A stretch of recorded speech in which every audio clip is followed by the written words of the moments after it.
Hello everyone and welcome to a quick crafting tutorial. I've been requested this a lot and I'm gonna show some of the common techniques that are used when crafting items. One thing that you need to know is that when you find an item that is appealing for whatever reason, it's a double tier 7, has a lot of forging potential, has the affixes you like, etc. Make sure you always imprint it before using any forging potential, as that will make the items generated by the imprints have more forging potential. So once it is imprinted, you can start crafting, and whatever you do to the real item in your inventory won't affect the imprinted item, as it will the imprints will be based on the affixes and the forging potential on the moment of the imprint, and not on the post craft that you do on the base item. So now that is set, again, make sure you imprint your really good pieces, double tier 7s, triple tier 7s, etc. before anything. And now let's start with the crafting. So the first thing you need to know, obviously, is you gotta be familiar with the base crafting of the game. I'm not gonna be explaining the super basic stuff. Obviously, this is already assuming that you know what all the regular glyphs do, and it's assuming that you know what all the runes do, okay? So I'm gonna run through different scenarios with some items that I have pre-prepared for this video, so you can actually watch me craft these items live, so you can see that the methods are pretty straightforward and you can get, pretty decent items and pretty good results pretty fast. The second thing you gotta know and you gotta understand is what are the crafting echoes. If you go into your woven echo section, you're gonna see here that there is a crafting, and currently in the game there is 6 crafting echoes. I have them here. The Cemetery of the Renewing is just to exchange and craft idols, and it's not really relevant for this video, as we just use it for enchanting, or regular weaver idols. Heretical they become when we enchant them. If you read any altar that says, "Hey, you need heretical idols" or whatever, that's what it means. It means that they're regular idols that you have modified with the weaver, but so this one is not relevant for us, we're just gonna throw it. Then we have the Great Bridge. This one is very, very straightforward. We're gonna do it really quick, but it's just to get sets for set shards so you can craft them. We will do that. And then we also have Farsight Turtle, which is to remove to reroll your LP for your items. Obviously, this we're also not gonna show because it's not really crafting. It's more like recycling your items. You find all your one LPs and you throw them there. You wish for the best, and if they lose their LP, you throw them into the Nemesis, and then you begin again. Then we have Rune Prison Complex, which is pretty important, and we will talk about. Okay. And then we have Gauntlet of Strife, which is to reroll uniques, which again, we're not going to show off today, but basically if you have a 1 LP unique, you can use another 1 LP unique or the same unique with at least 1 legendary affix, and you can then use them to reroll the value of the one you put on the reroll. So imagine you have the same item, one of them has 1 LP, but you don't like the rolls. You can use one that you have already crafted or that you got through Nemesis with some shitty mod, like tier 1 poison res, and you can use that item to reroll your actual, good red ring or whatever, so you can then slam the item you won. Again, make sure you are familiar with Gauntlet of Strife, and that you are familiar with just the Nemesis in general, and with the Farsight Turtle, to make sure to have good bases for the uniques. But again, let's get into the actual methods. Obviously, the very, very, very simple. Hey, a lot of people ask, how do you get the set shard? How do you get the plus shadows? You have to do the Great Bridge. The Great Bridge is very, very, very straightforward map. We're gonna do it very quick. But basically, it's a map that you just run till the end. Has a bunch of champions and a bunch of... It's actually a pretty good map for XPing. This is where my hardcore character died. And you just run the map. We don't really know what we kill. We don't really care. Just gonna run to the end. And you can always have one of these, whenever you need shards. You just do this, basically. We run it very quick, get to the end. There's gonna be one more door here.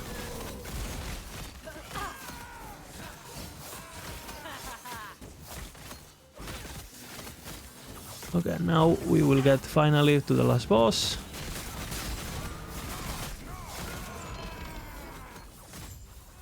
Let's kill the bird boy. This guy will always drop some sets for you, right? So you can actually use the system. But, you know, if you wanted to use a set shard, for example, you know, we have the gloves too. So let's grab some shards. I have all of them in my inventory, right? But you would be able to use these items. You can fill it up and then you shatter. You can access your stash and you will get the actual shards so you can craft on your items. So again, this one is very straightforward, but, you know, some people are new to the game, so I just wanted to show that this is how you get the shards. If you go to the forge, right, you go to your crafting and you type reforge, ref4.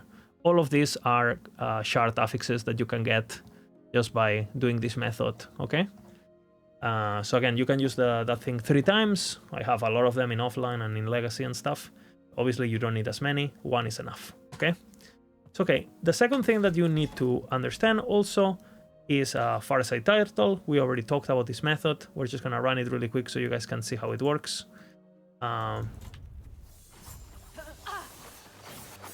There are a bunch of enemies spawn here, you know. And basically, if you had a tab full of, like, I don't know, crab rings with 1 LP, like you can have 100 of them. You throw them into here, right? After you're done killing some of these enemies, it's a pretty short echo actually. You'll get the architect thingy now. There she is. It's the last enemy. Okay. And now that we're done, we know we get some uniques. And for example, we got the catalyst, right? So we could put it here. This has infinite uses, right? We would use it, and oh, we didn't get lucky, right? You could get lucky here. It is very unlikely. The rarer the item, the less likely it is. But if you're re-rolling Peaks of the Mountain and wrap rings and heirlooms and items that are very low LPL, fire starters, torches, etc., this is a very easy way to get 3 or more LP into those items. So again, very, very basic, but wanted to pull it out there. You know, in order to get the good slams, you also need the high LP, so keep that in mind. Okay, let's start with one of the most important and most requested questions, which is Rune Prison Complex. So Rune Prison Complex is used mainly to create items with experimental affixes, and the most meta one and the one that pretty much everyone wants to use is the low life for gloves, right? So I have these gloves here. You can see we have tier 1 throwing, we have a melee attack speed, and we have a random tier 7 that we don't care about, poison res, absolute dog shit. And we also have armor shred, which could be useful on our build. So let's just say that, you know, we are playing Warpath, for example. So obviously we want to keep the melee attack speed. We're playing Spellblade, so we want to keep the melee attack speed, but we also want to get the low life mod on the prefix, ideally as tier 7. So what we're gonna do is we're gonna run Rune Prison Complex. This map drops from Exiled Mages and it can be pretty rare. What I recommend you to do is, like, if you need this affix on your build, is as soon as you get this map, before you run it, before you waste it, right, you shall use it and put it on your Weaver Tree imprints. So that way, even if you use it, you know, you're gonna keep spawn it naturally, and if you see it, you know that it's there. Just for anytime you use it, you need to use it, okay? And we're just gonna kill all the mages. This is also a pretty good spot, obviously, to farm Matte Alchemist Ladle. So if you're playing like a mage, you know, that needs that item, or a rogue or whatever. Obviously, always keep this echo in mind because it has a bunch of mages. And if you want to get this item, it is pretty important. If you want to get this echo, sorry, it is pretty important that you spec all the mage nodes on the Weaver Tree. On the top, there is a node that gives you mages always spawn as 2s. Is the node on the top? I'll show you. Twin mages, I think it's called. And that node is pretty important because obviously every time you open these doors, instead of opening 1 mage appearing, 2 will appear. So obviously more chances to drop the map again, and more chances to drop Ladle and, well, and anything related to these guys, right? Okay, so a lot of people think, oh, but if I want to get this Affix in tier 7, I must drop the item, bro. I must find it with tier 7. But that is not the case at all, right? Obviously, you can find it, right? But for example, if you find the Affix on an item like this, and it's not tier 7, well, there is no way we can make this item better for our build, right? The most likely we can, the most helpful thing we can do is craft it and wear it until we actually find something exalted that is worth slamming. So we're gonna go to the center here, kill the mobs so I can speak without getting interrupted. All right, and then what we're gonna do is, oh, there's a remaining mage, and when we kill all the mages, oh, I forgot one there. Oh my god. Well, I was talking too much, you know, yapping. You guys know I'm good at that. Okay, and now it should be open finally. Not happening. There it is. You see the shield is gone. And now what we're gonna do is we're gonna interact with it with our gloves, right? So obviously we have these gloves, and basically how this works, it will replace one of these affixes, right? One of the affixes on the prefixes, very important, on the prefixes, it will replace it with one of our choice. In our case, we obviously want experimental word missing per health. So there is different outcomes that can happen here. The best for us, since we want to play a Spellblade, obviously, it would be that when I hit this bottom, increased throwing attack speed disappears, and we get experimental word. But we could also get unlucky. We could also get a melee attack speed, and then we'll have to see what we do with the throwing attack speed, okay? So we're gonna press, obviously, we have 5 uses, so keep this in mind, you have to be quite selective with this. We press, and we keep the melee attack speed, very fortunately. That's nice. If this didn't happen, right? Let's just say, again, I have another pair of gloves, just identical. If we did this, and we still win, so that's nice. But imagine if we lost the melee attack speed, then what we would have done is we would have sealed the affix we don't like, right? And we would have tried to creep melee attack speed again. But again, we have a tier 1 experimental word per missing health. That's not really useful, but we do have the tier 7 suffix that we initiated the process with. Again, the reason it's important that the tier 7 is in the suffix is so when you do this process, you don't accidentally lose the tier 7 by this fucking machine randomly selecting it. Right? Imagine my throwing attack speed was my actual tier 7 that I'm planning to Havoc, and it just got replaced by a tier 1 exalted, a tier 1 experimental. Then this item is completely dead, right? So what we want to do is we want to make sure our good tier 7 exalted or double tier 7 or whatever, they're on our suffixes. So that way we can start Havocing, right? So we're going to go to Rune of Havoc, obviously. And now we just put Glyph of Hope, and then we pray. We know we have pretty good stability. It's a Nemesis item, right? We have pretty good stability, and we first tried it. Nice. You know, if you get unlucky, obviously, you would have go a few times until you hit it again, until you hit, right?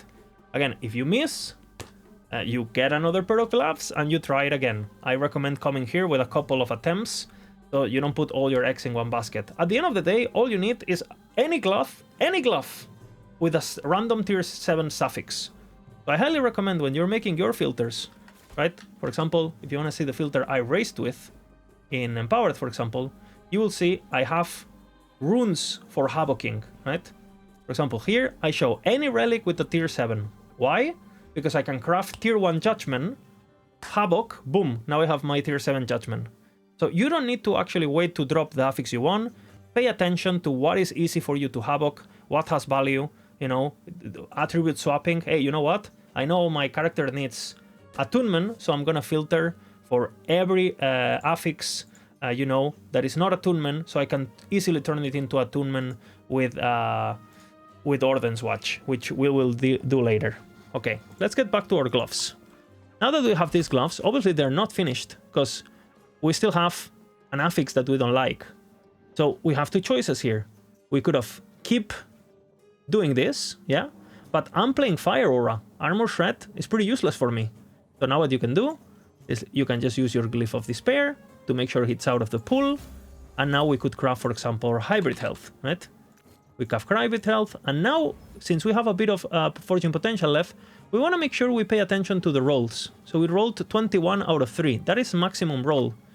So you still have a lot of tiers to go, but you could consider running a Glyph of Order to keep the max roll. I'm going to risk it just to show.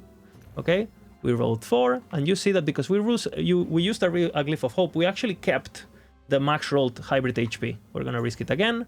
We're going to risk it again. And, you know, a bit unlucky with the tier 1, but keep a mind on Glyph of Orders. I'll be using this again. Ideally, what you want to do, obviously, is Glyphs of Hope.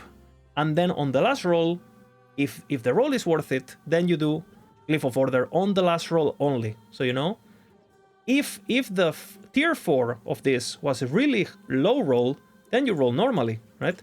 But if the tier 4 and you have fortune potential left is max rolled, make sure you check it before you roll, because you could accidentally re-roll into something very lower. So you want to make sure that you always keep an eye of Glyph of Orders for that last tier of crafting, so you make sure you get the tier 5. Regardless, we just want this item for our...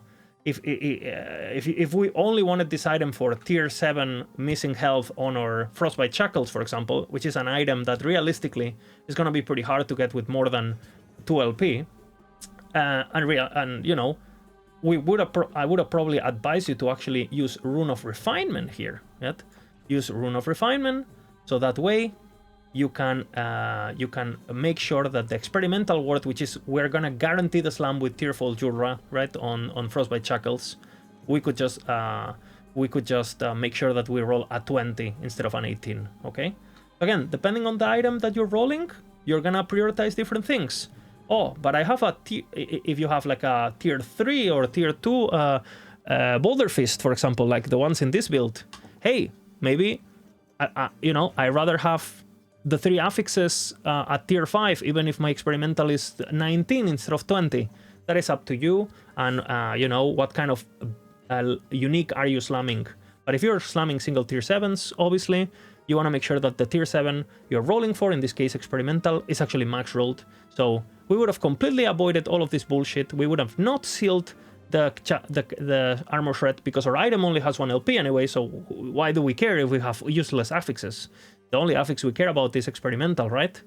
So we would have kept the experimental, and we would have used all our fortune potential into using runes of refinement until we rolled the 20% cost. This is gonna be pretty important for later examples. Okay, so these ones are done. Another example. This is perfect for one I want to talk about. The classic. This has been very, very, you know, this has been happening a lot. Let's just say you're playing Warpath. You're playing Warpath, you're absolutely desperate to get your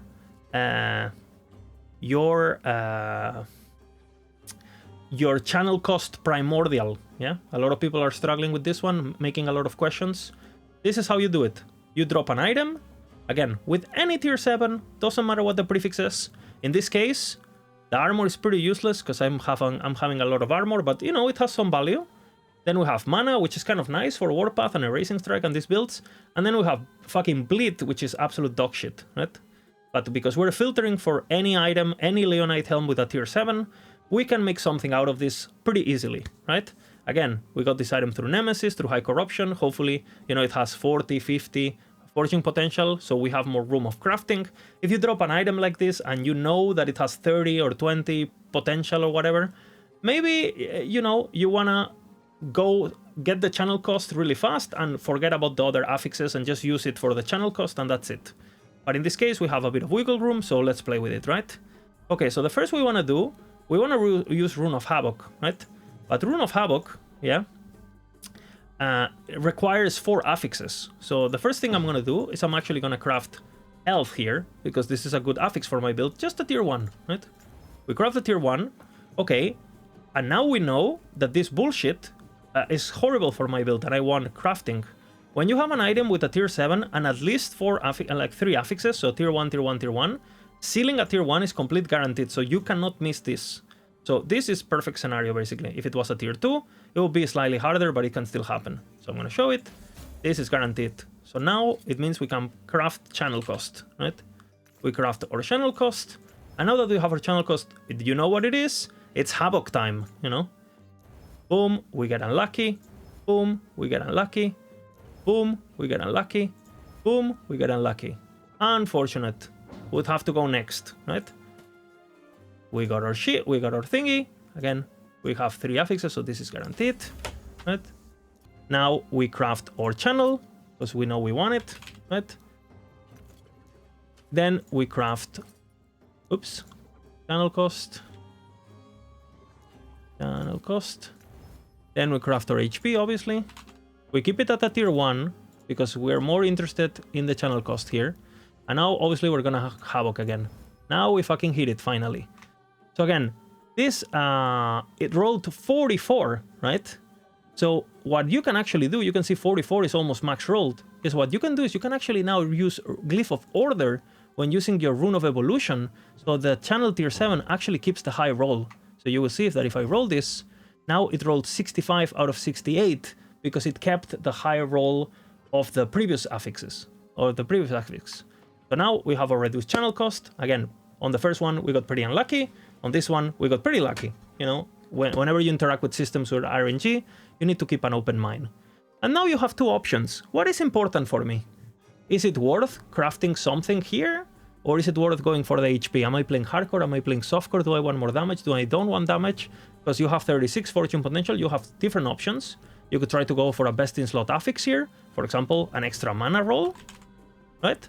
You could try using Glyph of Discovery just to fill this with something random and not use any of your precious potential, so you could master the other things. But you know, we have a open prefix, so we're just gonna go for the mana. Okay, so how do we continue using this? You're gonna see that, you know, it's telling me that in order to upgrade this tier 1, or this tier 1, right? They're all gonna use from 1 to 10 fortune potential. So I'm gonna do that. I'm gonna upgrade my HP, which is what I value the most. I'm a hardcore guy. You go for it. And oh, now it's using up to 12. But if I look into this mana, I got lucky too with the craft. This one also uses 12, but this one uses 10 on average.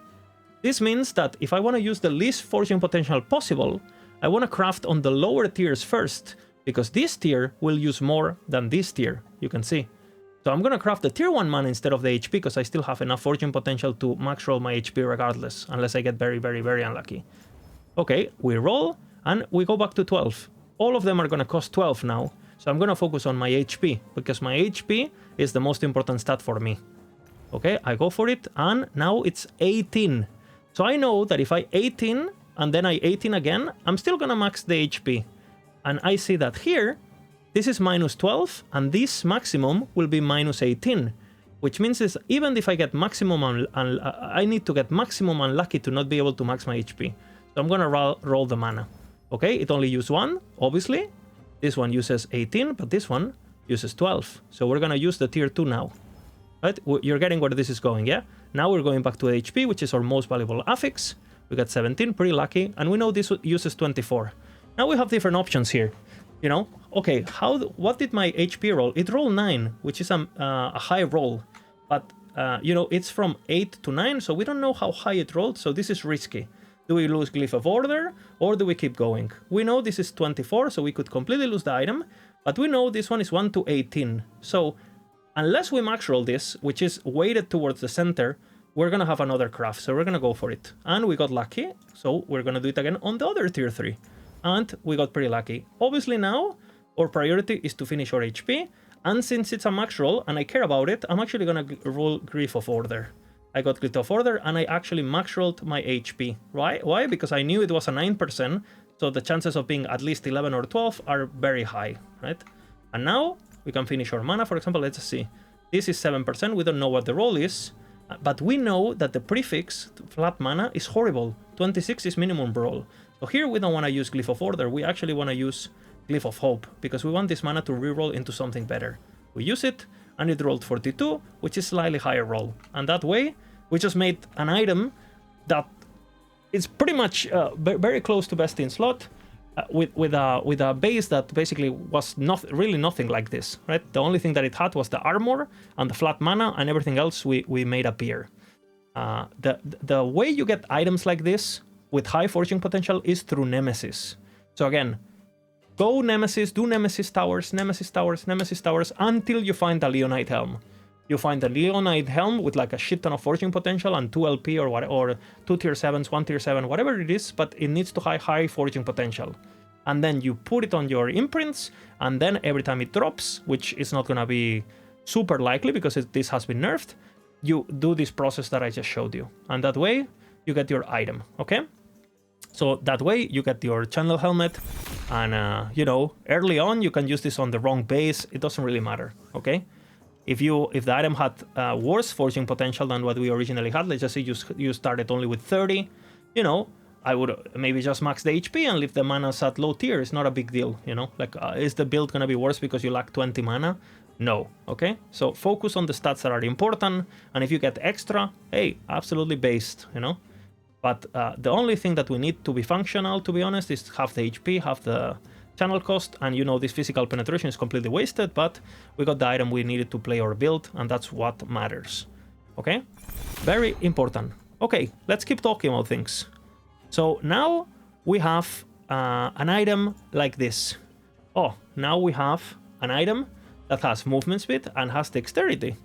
But I'm playing Warpath. Cooldown is kind of useless for me, and dexterity is completely useless for me. I really like this, but oh, holy fuck, if I manage to get the tier 7 hybrid, it would be absolutely crazy. So again, we could do Havoc, risk it for the biscuit, right? And what we're aiming for here is we want the cooldown recovery speed to get the tier 1, right? Because the cooldown recovery speed is useless for my Warpath build. So we're gonna do Shuffle. Okay, we got the dexterity. That's not what we want to lose. We're gonna do it again. Okay, we got the hybrid health. It's basically back to square. Oh, this is where the money is. We landed the tier 7 movement speed and the tier 7 hybrid. And on top of that, this fucking cooldown we can get rid of now for or slamming on or a 3 LP or 2 LP army of skin, right? You want to maximize your chances to win. Obviously, if you had a 2 LP, you want to hit these two, but if you hit something good here, you're also winning, right? So let's get rid of cooldown. By the way, is not horrible for Warpath, so I would have probably keep this, but for the sake of the explanation, I'm just gonna keep it, okay? So we're gonna get obviously our Glyph of Despair, and we're gonna guarantee the seal of increased cooldown. It seals. What else could be good on a Warpath? Pues more HP, for example, right? Let's go for more HP. Okay, so we craft our HP. Obviously, we're really happy with our two prefixes. They're pretty. The one is super rolled, and the other one is very low rolled. So what do we do with this? You decide. You could also run a rune of refinement. But again, at the moment, we have quite a bit of potential, so let's play a bit with it, okay? We're gonna run some extra HP. Some extra HP, some extra HP, and now we're gonna risk it for some extra HP. Okay, we got lucky. And now what we can do? Well, at the moment, this dexterity is very useless, but we can do something before keeping to craft this item. What we're gonna do is we're gonna keep it, and we can take it to Orden's Watch. Let's go there. We're gonna go to, where is it? Orden's Watch. So let's do Gauntlet pretty fast in order to get there. I'll explain how this works. So basically, you got a bunch of bosses that you have to defeat.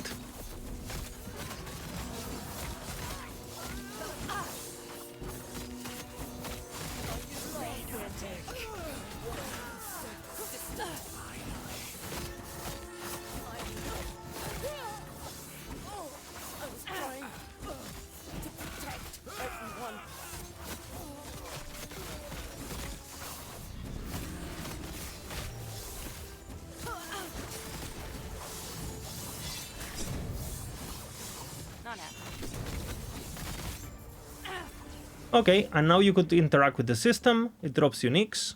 For example, it drops us the belts. So, you know, we could use one of the belts. Let's see, this one rolled 90, and this one rolled 90 and 37. They're equal, actually. So we're gonna drop one here, we're gonna drop down here, and we're gonna sacrifice the one in the red in order to hopefully roll this better. We're gonna re-roll it. And it rolled 52. Perfect. You know, absolute dog shit. If we had another one, we could keep doing this forever. Okay, so very important. If you have like Army of Skin with 2 LP, but it's minimum rolled, you can use your shitty ones from Nemesis that have like 1 poison res and 1 HP. You can use those to reroll the good ones before slamming. Okay, so keep that in mind. Very important, very important. All right, now let's go to Ordenswatch, which was the original plan. And we're gonna go there. This is a pretty long encounter where basically you have to fight the monsters. The bosses are gonna spawn and you basically keep switching. There's gonna be like a boss that spawns every so often. You have to kill the mini boss. You know, when it spawns. Hasn't spawned yet, we have to kill more enemies.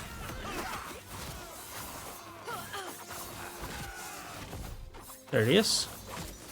And now after you kill one in one, if you kill one on the ruined era, on the Imperial era, you go back to the Divine era and you do the same, and then a boss will spawn, and then you do this for like a couple bosses. We see the boss there. This encounter can be pretty tough early because the birds do a lot of damage, so keep that in mind.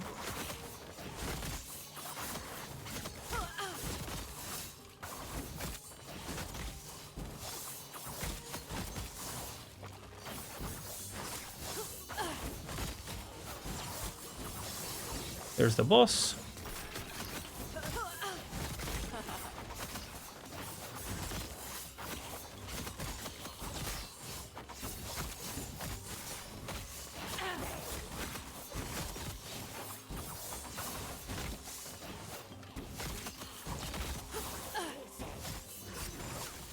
We know it's gonna be here, right?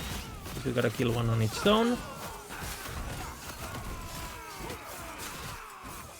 Let's go back to the other timeline. Like I said, this one is pretty long, unfortunately.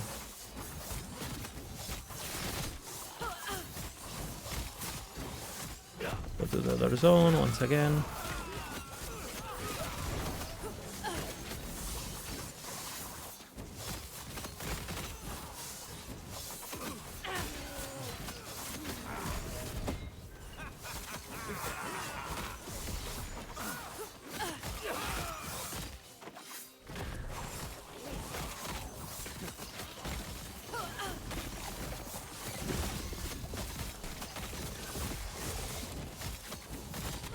Very long. I don't really know why this is so long. EG, please save me.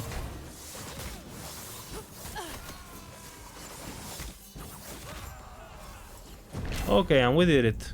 Okay, so now you remember that we saved our boots with the dexterity because they have 10 forging potential left. This uses a single forging potential, 1 forging potential. Okay. So now we can change the dexterity for strength for our warpath character. You see, we had 10 forging potential. Now we have 9 forging potential. And now that we're done with the attribute swapping, now we try to finish the strength, right? And minimum max rolled. We have pretty good HP, and we know this is max rolled, and this is our last roll. So we're gonna give Glyph of Order, so we get the 8 strength, and the item is finished. Obviously, you could have just not do that and hope it rolls whatever, and then you just re-roll for the hybrid health better roll. But you know, since the HP was high rolled and the strength was high rolled, I think overall, if I was gonna slam some boots with 3 LP, like, I think if I landed both healths and the movement speed, I would have been super high. And you know, the health that you lose from the 8% to 10%, you offset with the max rolled flat health. So just like that, we made basically best in slot boots, right, for our guy. And again, these methods that I'm explaining are, if you just know what the outcomes of things here and in what order to do what, I guarantee you can get pretty good items very, very consistently. You see that I didn't really have any. I mean, I had to use one backup on the experimental because I wanted to show what would happen if I missed, and I didn't miss, unfortunately. But other than that, like, you can see that these methods are pretty straightforward and they just work. Okay, but what happened if you found something that is very rare, but that is actually dog shit? For example, these boots. So now we have Attunement, Minion Dodge Rating, Cold Resistance. You know, these drop from a Nemesis. They're absolutely atrocious, but I kind of want to use them because it's double tier 7. What can I do with this? Like I said, you know, if this is your first tier 7 pair of boots, you might want to imprinting before doing any of this. But you need to understand how mod pools work, okay? So if you know how boots work, you know, we can go into boots here. Let's pick a random pair of boots, like hopefully a random pair of boots that I can just craft random shit on. Perfect, these ones are perfect. Let's see what are the pools for prefixes here. If I just filter for prefixes, we're gonna see that it's actually not that many. We have a couple reforges, and so these ones cannot roll with Rune of Redemption or with Glyph of Chaos. So we have Intelligence, which we had, and then we have Movement Speed, Minion, Strength, Dexterity, Attunement, and Vitality. Okay, so you're telling me that these boots are actually potentially insane, because these affixes can only reroll into movement speed and into other attributes or the minion stat. That's it, right? So this is a perfect place for using Rune of Redemption, right? We Rune of Redemption it. You can do this without the affix, by the way. So we Rune of Redemption, and just like that, you know, chances are very, very fucking high of getting something good. And now, oh, what a coincidence! I am on Orden's Watch. So I change my dexterity to strength. Boom, you know. And now I craft my hybrid health. What the hell? Sorry. I craft my hybrid health, which is very important, right? We craft it. We know that this is gonna be a guaranteed seal. We craft our regular HP. And now we got pretty unlucky there. Obviously, we're gonna go for the hybrid health. We know this is only 1 to 10, so it is impossible that we don't get at least one more roll. We got lucky there, and we know this is 12, so we have to be very unlucky to not get another roll. We got lucky there, so we can still go for it. It's 18. We probably get another roll. Nice, and now we're gonna finish our hybrid health, which, by the way, it's max rolled, so we're gonna do Glyph of Order and hope we get fortune potential for the rest. Let's see. We didn't get it, but at least, you know, we have a pretty strong item that if we hit the 3 affixes that we want to hit, or the 2 affixes we want to hit, it will be very good. Obviously, you could have been more greedy with this, and what you could have done is you could have just done, let's grab another pair of boots that are dog shit. Let's Rune of Redemption it again. Oh, now we get Dexterity Strength. Let's do it again. Minion dodge rating. Let's do it again. Now we get Movement Speed Dexterity again. As I told you, the chances are really high. We go into this, right? We re-roll into Strength. It's only gonna be 1 fortune potential. Now we go into Hybrid Health. We don't miss any of the fortune potential with the Cold Dress, because we just want to hit boots. And if I have this open, it goes crazy. We just want to hit the boots with the double exalted we want, right? So now we're gonna use this, and now obviously we want movement speed and hybrid health. That's it, right? So we're gonna do Rune of Havoc, Rage, you know, and we got it, and that's it. And now you have boots to imprint, you have boots to craft, you do Rune of Creation. Now you have 2 attempts, and very, very, very good boots for your 2 LP Army of Skin. So again, these are the most important crafting basics, principles, logic, order, tips, whatever you want to call it, in order to make very good items very, very consistently. Obviously, you're going to need to find the runes. If you want to farm Runes of Havoc, please remember on your Weaver tree to spec into Runic Horde. If you're playing softcore, always spec into Fury and Fortune. And the very reliable way to passively get a lot of Havocs is to farm all the beasts. So make sure you spec into all the beasts, and whenever you fight them in the cave and you make them evolve, make sure you pick the rune reward. Additionally, you can get Runes of Havoc by spending your gold in COF on the Lilas Arbor. You can do the tier 4 dungeon, the 3 dungeon, and then at the bolt at the end, you can pick all the rewards that are rune related, and you can get like 15 to 10 to 20 Runes of Havoc, depending on how lucky you get with the chest at the end. And this every run is going to cost you around between 2 to 8 million gold, depending on how lucky you get with the rolls. So it is not something that you can always do, but it's there. And obviously you have the prophecies, prophecies for the COF in order to get just generic rune prophecies, which I recommend doing that at least once a season. So you stack a bunch of runes of creation and a bunch of runes of Havoc. There is no rune of Havoc prophecy, but there is rune of creation prophecy. So I highly recommend doing the rune of creation and the regular rune prophecies, because if you actually manage to get an item like this, you want to make sure that you create it if you can, so you can have multiple attempts at slamming your 2 LPs, your 3 LPs, etc. So I really wish this was helpful. This is a pretty long video for my standards. I will probably do timestamps or something, because this is pretty long. And yeah, I hope you guys like it, and I'll see you on the next one.